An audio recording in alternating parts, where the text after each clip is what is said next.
High above an airport in Denmark in September 2025, a strange light was seen, sparking a national security alert. A drone, and it wasn't the first. Denmark has reportedly said state actors were responsible for the incident, and top of the list of suspects is Russia. Moscow has been accused of other infringements of airspace above countries around the Baltic Sea. All those countries are members of NATO. Little wonder that nerves are starting to fray. I'm Neve Barker, and this is Pinch Point, where politics and geography collide.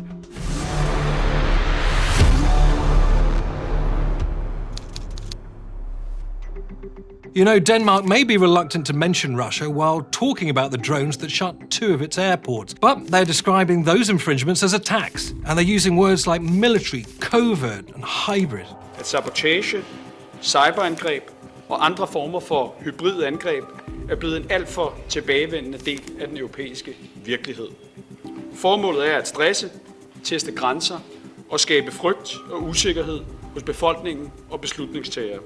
As I said, the Danish incidents don't look like a one-off. This happened in Poland earlier in September. You're looking at the remains of Russian drones shot down by NATO jets. Prime Minister Donald Tusk called their entrance into Polish airspace a large-scale provocation. 3 days later, Romanian jets nearly took down a drone close to its border with Ukraine. Then there are these pictures of a Russian MiG-31 fighter taken from a Swedish jet. Estonia says one of those 3 jets flew into its airspace. It stayed for 12 minutes before it was chased away. Now, a couple of things here. Going full tilt, a jet can pretty much cross a country the size of Estonia in that time. And according to Estonia, this is only the latest of a series of Russian violations of its airspace this year. What makes it stand out is the number of aircraft. The phrase being used by Estonia is unprecedentedly brazen. So here's what we're looking at. The map shows Europe's NATO countries. These countries have reported a Russian incursion. And here's Denmark, where there may have been an incursion. Remember, this is all just in September. Turkey has sent a warning and control plane to Lithuania after it said 2 Russian military drones crashed into its territory in August. And here's where the geography kicks in, because there are 2 massive factors at play here. 1,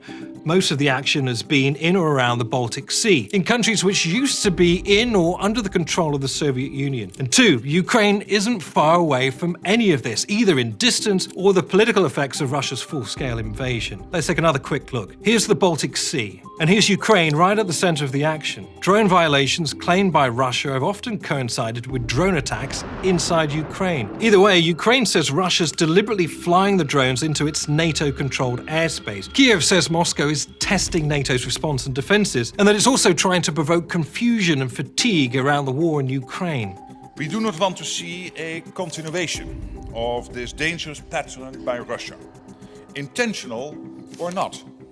But we stand ready and willing to continue to defend every inch of Allied territory. It's definitely the case that we see Russia act quite brazenly here and kind of increasingly testing the limits of how far they can go before they get quite a more serious response from NATO.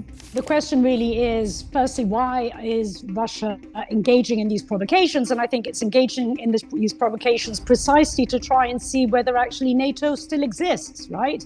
And pushing the limits further and further. The problem is how to respond. NATO is pumping out pictures of its patrols over the countries affected. There are reports that European diplomats have privately warned Moscow that NATO was ready to respond with full force against violations of its airspace. That includes shooting down Russian planes. And the rhetoric is ramping up publicly too. Do you think that NATO countries should shoot down Russian aircraft if they enter their airspace?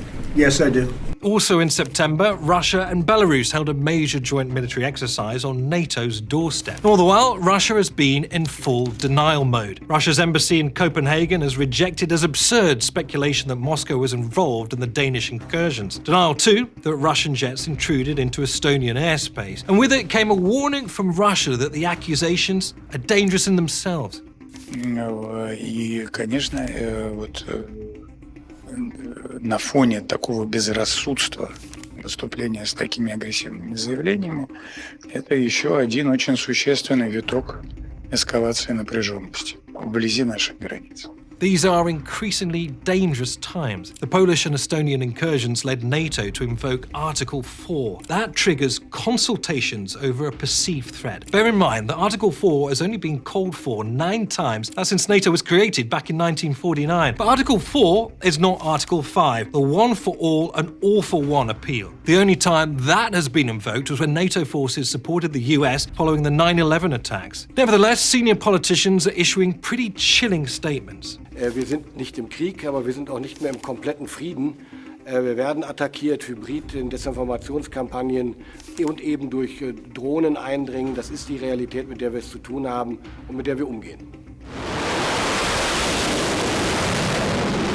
Of course, Russia and Belarus aren't the only countries stress-testing their capabilities. In September again, NATO launched Neptune Strike, a multinational series of military exercises targeting naval and maritime security. More than 10,000 troops were involved in the exercise in the Mediterranean, Adriatic and the North Seas, and needless to say, in the Baltic. But to Russia, Neptune Strike won't look like a defensive move on the part of NATO. There are warnings too that NATO could be tempted into an escalation trap set by Vladimir Putin. As one Russian ambassador put it, if NATO shoots down a Russian plane under the pretext of an alleged violation of its airspace, it will be war. Stakes right now really couldn't be higher.